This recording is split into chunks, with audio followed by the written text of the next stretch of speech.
Hello, a very warm welcome once again guys. What is popping? Hey, mambo yamechipuka sana kwenye mitandao ya kijamii.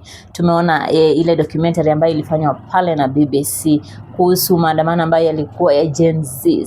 Today we are here with Truth Watchdog. Tunataka tusikie maoni yake. Hi Truth. I'm good. Nashukuru Mwenyezi Mungu amewezesha na tuko hai. Wow. Yes. Welcome to the show. It has been a minute. I'm grateful and I'm so happy that actually we are talking about this because this is one of the reasons why I lost my YouTube channel. They were being reported because we were streaming live of what was happening. And apparently it was reported by so many government operatives that we lost a channel. So I am so grateful to BBC that the very stories that we were airing, it is the same, but now deep, like deep wires digged in now. It's out again. Yep. And by this, so many things are coming up, especially on Twitter. Inasemekana kwamba hiyo story yani sio real. No. These are government bloggers, I'm telling you. Mimi government imeni reach out, but it doesn't reach out directly. Kuna watu wanakuambia tu tunataka you be our blogger.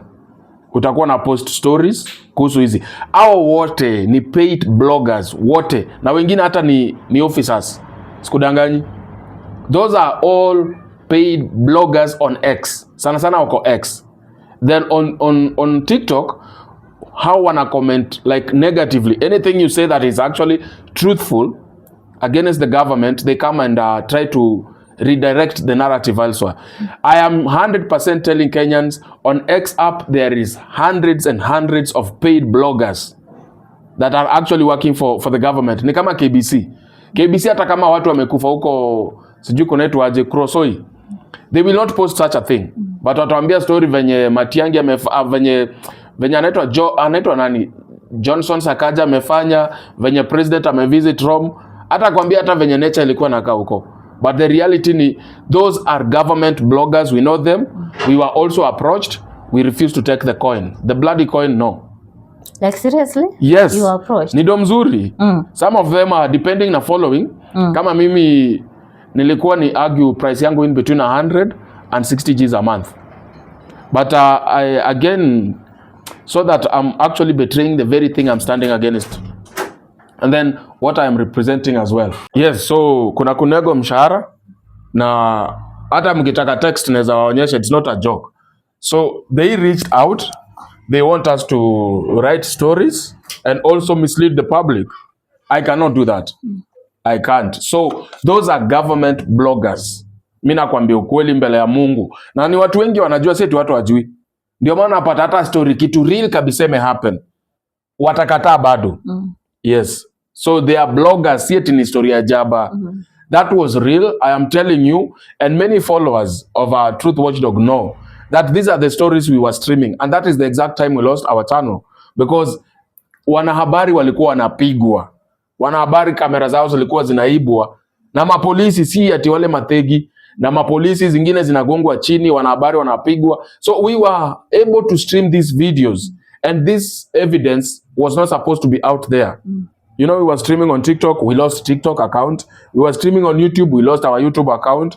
We were streaming as well zile survival kwa Facebook na Instagram only, because those ones reporting you have to do some lots of work. But our TikTok accounts, we lost them just because we were actually streaming exactly what was happening. So it is good that actually BBC collected some of this information and it has brought out the same things that were happening. Hakuna uongo hapo na hakuna propagation ya stories za jaba. It's 100% legit. It happened. We were on the streets. We saw it happen. We streamed it. They pulled them down and now it's out. Kwa channel bigi kama BBC, simple hiyo down sasa tuamini. Lakini pia tumeona wanahabari kwenye mitandao ya kijamii ni mambo ambayo yamechapishwa kwamba it is being blocked from being viewed, that video. Yes. Unajua, unaona kama Citizen hawezi toa NTV, KTN haziwezi tolewa kwa sababu already ziko into millions of followers and they directly talk to the YouTube company community.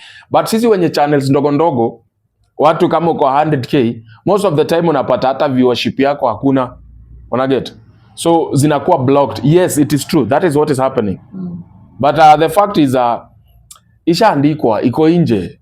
You cannot block all block TikTokers, you cannot block YouTubers, hawezi block wote. So information iko out. Even after this interview, naenda sasa kutangaza sasa na sheng ile yenye kila msana anafaa kuunderstand hiki tunaongea nini. Unajua kuna ndugu zetu, kuna kina mama zetu, labda kizungu akielewi, ama pia hawana access ya hizi ma YouTube na stuff. Unaona? So mimi nataka kwanza kwenda kuitranslate in a language wana understand kabisa. Hivi ndio kunasemekana. Huyu ndio mwanajeshi ama wanajeshi ambao walionekana wakiwa wamechanganishwa na mapolisi kwenda kuua raia.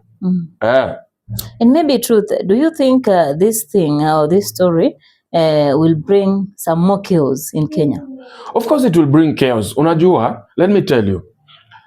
Mimi na understand, niko na history na KDF. Ni ngumu sana a KDF officer awak na polisi.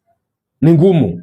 Na ukiona wamewekwa pamoja na wanawake pamoja, wanaoperate pamoja, ujue kuna a very serious order from above. Na hakuna you cannot question it. You cannot even give a suggestion. Unaelewa? So ndio wawak pamoja to an extent like you can pick out these are KDF officers with KDF uniforms. Trust me, it is beyond our control right now. Because that is a higher power. So it is unfortunate, but it happened and we have proof of it. We have proof of it, unless sasa usijui atafanya miujiza gani. But isha zambazwa. So hizi vitu niko trend mbio. Maybe according to you, what should our leaders do? They should resign. All of them? All of them. The best they can do is if you're watching me and you are a leader and you have bado there is a little bit of integrity left in you, you should actually resign, because you have failed your people, you have failed yourself, you have failed our country, and you should feel ashamed of yourself as a leader. I don't care whether you are a president or you are an MCA. As long as you never stepped up to call out these impunities that are going on, you should be ashamed of yourself. Now, kwanza acha nikuchanue. Hata tujamaliza kudigest documentary ya BBC, already uko siju kunaitwa Kariboi ama ni Kiriboi. Kunaitwa aje? What is the name uko Rift Valley. Mpaka wanatishia IG mwenyewe. Kanja wanamwambia tutaua ama polisi wako wewe. KDFs. Yeah, not I don't know whether they are KDF, but wamesema ni mapolisi. So IG Kanja ndiye ameenda kwa meeting. I think it was yesterday. Wamewambia tutaua ama polisi wako. Mmetumia mapolisi. Imagine mapolisi wameenda kwa wameshoot na wakaua watu 5. Majeruhi ni wengi. So hata na hiyo ni backyard ya Ruto. Sasa ni home kwa Ruto. Mpaka wanamwambia sisi ni lugha ya Ruto. Sisi ndio 99% tulivote in Ruto. So ukikuja kutuambia hapa uko na serikali gani wewe? Sisi ndio tulivote in na mnakuja kutuua. So mkuki kwa nguruwe, mchungu kwa binadamu. Wakati watoto wa Mount Kenya wanauawa, ilikuwa ni uchungu sana. Wakati wa watoto wa huko Western, watoto wa Nyanza province na kwingine ilikuwa ni uchungu. Lakini sasa saa hii mpaka home ground Wakalenjin wanalia, mbona mnatuulia watoto, mbona mnatuua, mbona mna grab mashamba yetu. That is actually the case that is going on right now. So I think these leaders, if they have some integrity left, tokeni, just say, guys, we have failed, and we are really sorry we failed you people. We are resigning. We don't need to wait for 2025, 2027. We have resigned. So you elect a new lot of leaders wenye at least watabadilisha hii tabia yetu mbaya tumefanya. Angalia venye president anakaa na Wetangula na Mudavadi huko Rome. Wanakaa beggars, machokora. Watu wanawapita mbio hata waangali. Na venye sisi huku president tukisikia ati president ako wapi, hata kama umpendi unaenda tuone, haya ndio ule president. Ndio ule ushaona president. Alikuwa amesimama pale na mimi nilikuwa hapa. At least tuko na haka story. Huko watu wanawapita, hao ni wale beggars hao. Ai wewe. Ndio nisalamia bega niombe. Ai nzi. Haya, ndio wameenda China kuomba loan. Wale wa Chinese wote wanachukua ma notes bana, wanachukua notes serious. Wetu ni kama wamekram kitu yenye wanaenda kuambiwa. Washa cram before isemwe. Wanaangalia tu hivi. Tangula anaangalia, Mudavadi anaangalia, wanaangalia chakula hapo. Na tunaongea mambo ya loan. Loan ya country unaangalia chakula. Mudavadi, hey changamuka, weta. Wako busy ni smiling tu, yani wana smile na hizo sahani na machakula. It is unfortunate. Very unfortunate. So they should all resign. All resign. Do you think that one is possible? We can make them resign. How? Everybody go get a vote. Make sure you have your ID with you. We can make them resign by force, by fire. We vote in new leaders. Na mimi nimwambia nasimama MP, by the way. I'm not joking, guys. Because sometimes you're told, if you see things are not done the right way, sometimes you do them yourself. Not because I want to be a politician. I don't think I even have the characters of politicians. But I am a leader who many will hate me. Okay, few who are doing things the wrong way will hate me. But I know at the end of the day, I will have helped a whole community, a whole people, when at least watakuwa na feel wako na equal hearing, wako na equal opportunities, wako na chance za ku-explore and be able to earn a living and live a decent life. I believe in that. And that is why I feel like we are trying to elect this one, the same Kigaragosi. We go to this one, another thing. Yani, ni kama wanashikwa sijui na nini, ubinadamu unatoka. Ubinadamu na watoka tu kabisa, wanajisahau, inakuwa tu ni hao na hao na hao. They even forget home. Like for me, I'm so much in pain on behalf of the people of Rift Valley. Kibaki alichukua kiti. Odhaya akaenda akatengeleza barabara, akatengeleza hospitali, akaweka stima. Watu, by the time Kibaki anatoka, watu wa home walikuwa nasema, we had a president. Wewe unarudi home, ati land zinagrabiwa, zinapatiwa mtu mwingine by force. Ati yo kuna watu wenye wanauawa. How? Na wewe ndio president. Yeah. And truth, maybe talking of KDFs, do you think our country has failed in terms of security? Watu wote au kuuawa, na pia ilisemekana kwa wakati wa maandamano kuna watu waliuawa wengi sana. What do you think the government should do about our security in Kenya? In Kenyan history, wacha nikwambie, in Kenyan history kuna a lot of corruption yenye imekuwa ikitajwa, kuna a lot of tabia mbaya zimekuwa zikifanywa na hizi institutions zote, but KDF it has been as clean, imetry kukua as clean as possible and being away from these dramas. It is only in this government that actually KDF has lost their boss, number one. Na hata just have 2 years. It is only in this government that tunaona hata KDF wanakuja kujihusisha na vitu za politics. Initially, that has never happened. Whether it is Kenyatta, whether it is Moi, it is Kibaki, or any other politician as a leader in a country, it has never happened. It is only in this government yenye KDF imepakwa matope yenye haijawahi pakwa milele. Unaget? So it is so unfortunate, and I wouldn't blame the KDF. Unajua KDF inakuwa led hivi, watu waelewi. Kuna ile kitu naita chain of conduct. Unaona, ukitoa mkubwa wa KDF uweke mwizi, huyo mwizi akienda kuambia KDF soldiers tunaenda kuiba kwa bank, they don't question that. They will go and steal. That is what happens. So unapata kuna uongozi duni wa KDF. Umefanywa na nini? Umefanywa na serikali. If we followed the law how it is supposed to be, KDF ni kitu yenye ichezewagi. Kama unaona hii uongo imekuja kuwekwa juzi, sijui ati kuna KDF alikuwa huko, ni fake. Wewe unajua kuingia kwa barracks ni nini wewe? Yaani ni kama una fake kuwa polisi alafu unaenda police station. Unaandikisha, unaona kama kuchukua bunduki.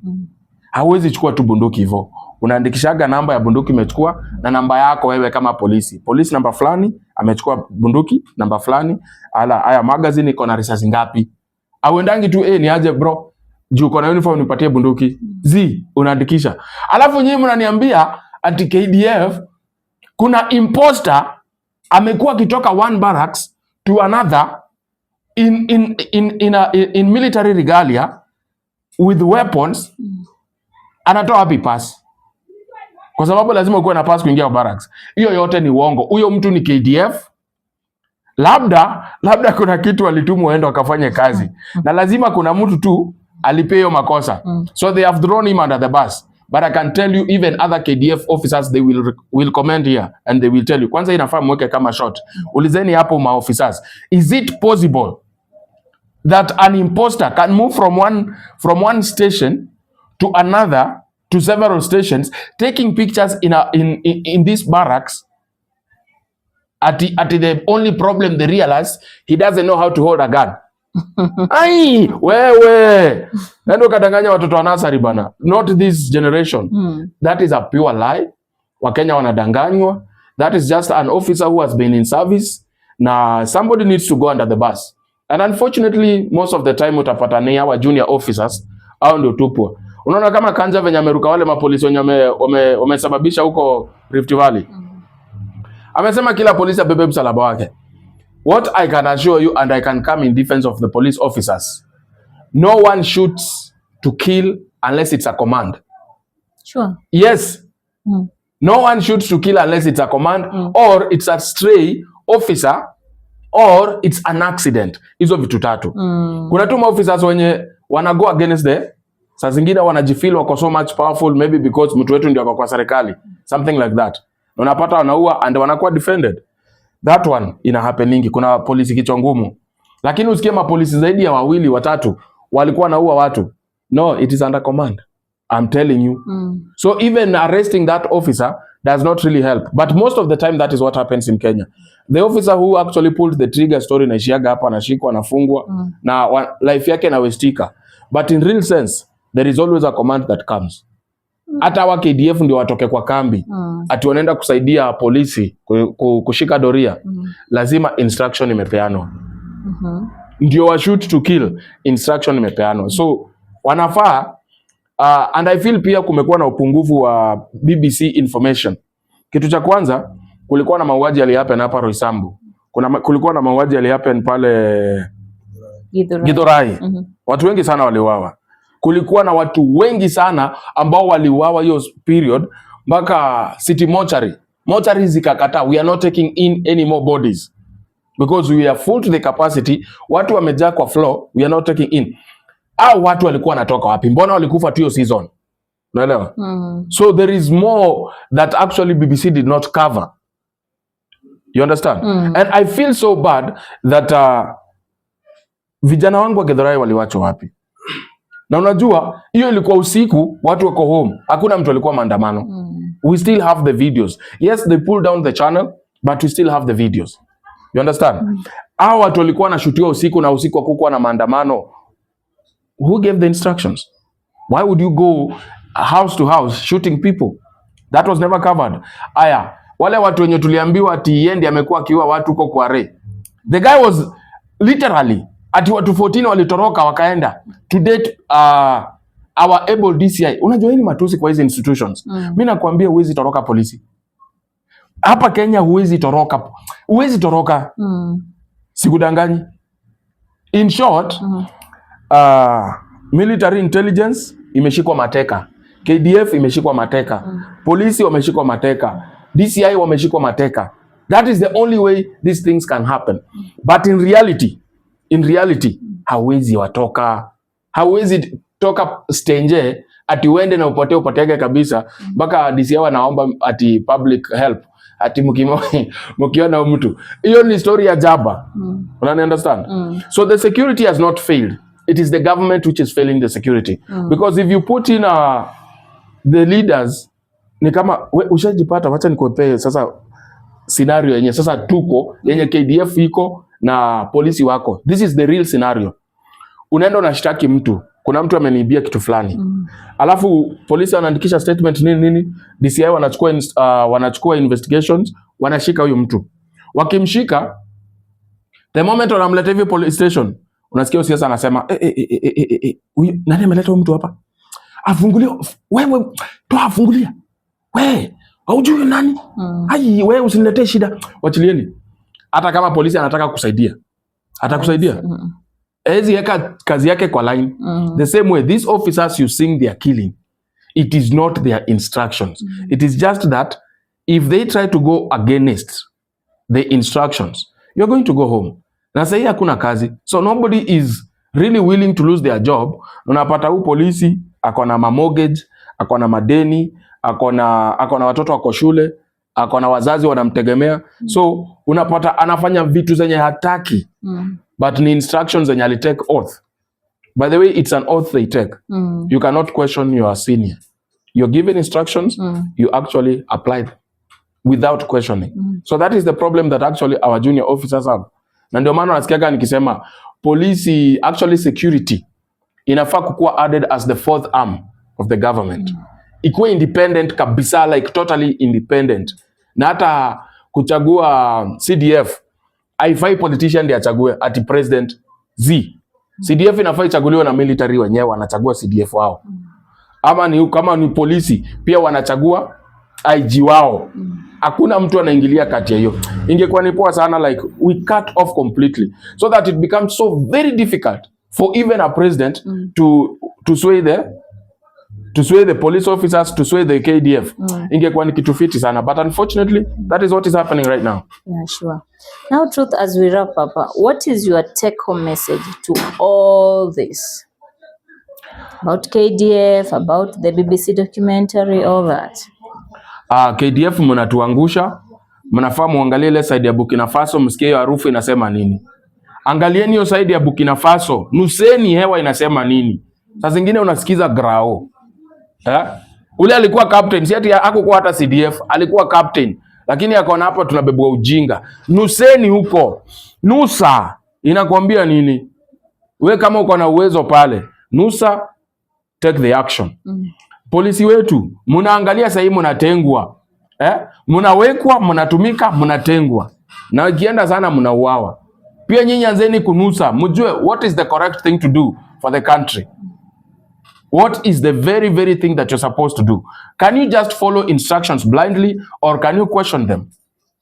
Kwa sababu mkiendelea hivi, you will kill so many people. At the end of the day, you will end up actually having no one to protect because you killed the very people you're supposed to protect.